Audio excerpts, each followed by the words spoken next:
సాధారణ తలనొప్పి, మైగ్రేన్ తలనొప్పి మధ్య తేడా ఎలా గుర్తించాలి?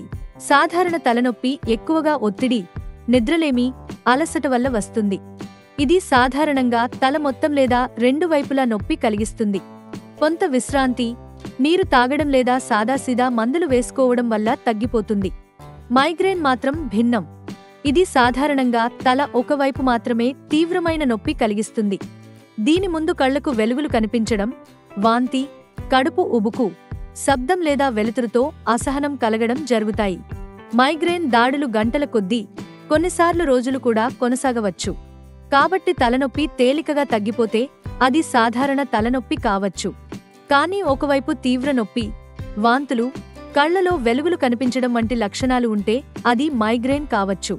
ఈ సమయంలో వైద్యుడిని సంప్రదించడం చాలా ముఖ్యం. ఇలాంటి మరెన్నో ఆసక్తికరమైన సమాచారం కోసం మా ఛానల్ను సబ్స్క్రైబ్ చేసుకోండి.